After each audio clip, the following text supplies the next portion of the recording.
আজকে আমি একটি গল্প বলবো। তার নাম হলো তিনটে বোতলে তিনটে ভূত।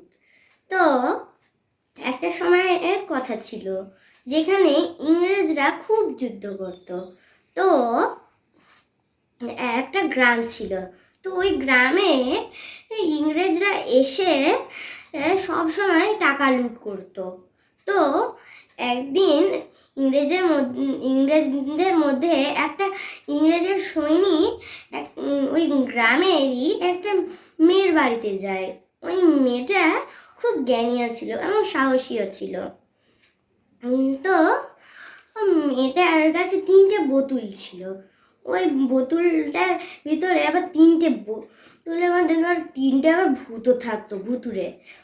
তো তার কাছে ওই তিনটে বোতল ছিল, কারণ সে একদিন একটা বুড়িকে অনেক খাবার খেতে দিয়েছিল। তাই বুড়ি পরীর নিজের আসল রূপে এসে সেই বুড়িটা কিন্তু কোনো সাধারণ বুড়ি ছিল না, সে ছিল একজন পরী। তো পরী তাকে প্রাণ রক্ষার জন্য, সেই মেয়েটির নাম ছিল প্রিয়া, প্রিয়াকে তিনটে প্রাণ রক্ষার জন্য তিনটে বোতল দিয়েছিল। এটা তার মা বাবাও জানতো, কিন্তু কাউকে কিছু বলতো না। তখন ইংরেজের মধ্যে একটা সৈনিক প্রিয়ার বাড়িতে যায় আর তার একটা পুলিশের সঙ্গে আসে। তো তখন ইংরেজরা প্রিয়ার পিছনে পিছনে যায়। প্রিয়া তখন ঘাবড়ে যায় যে আমার বাড়িতে এসে আমার বাবা মাকে ধরে আবার আমার পিছু পিছু আসছে। আমার বাবা মাকে প্রশ্ন জিজ্ঞাসা করতে আমার কাছে কিছু কি আছে দেওয়ার মতো শোনা, যে আমার পিছু পিছু আসছে। তখন এই কথাটা আবার সেই ইংরেজের সৈনিকটাও শুনে ফেলে। তখন রেগে মেগে সে তাকে বলে যে এই বাচ্চা চুপ করে থাক, নাহলে কিন্তু ভালো হবে না, তোকে আমি বিক্রি করে দিব।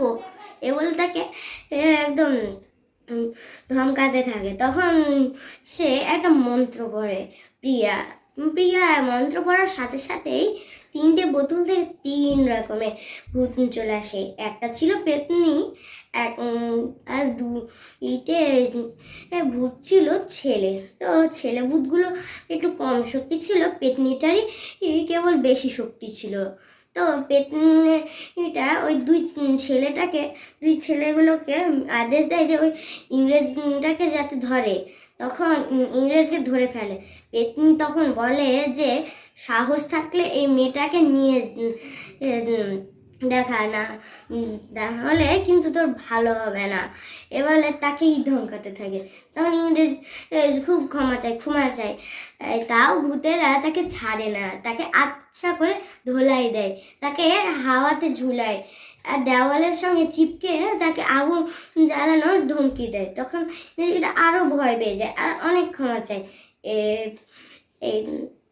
তারপর শেষমেশ তাকে ক্ষমা করে দেওয়া হয়। তারপর তখন পুলিশকে দেখে প্রিয়া বলল যে পুলিশ আঙ্কেল, তুমি এই ইংরেজকে ধোলাই দেওয়ার জন্য তাড়াতাড়ি জেলে বন্দি করো, না হলে কিন্তু আমি ছাড়বো না, আমি একাই এদের নামে কেস দিয়ে দিব। এরকম করে পুলিশকে আবার ধমক দিতে থাকে। তখন পুলিশও মেনে যায়, উল্টো ইংরেজকেই জেলে কারাদণ্ড করে। আর আমরা এই গল্পটা থেকে এই শিক্ষাটা পেলাম যে সাহসিকতা আর সঙ্গেই থাকতে হয়।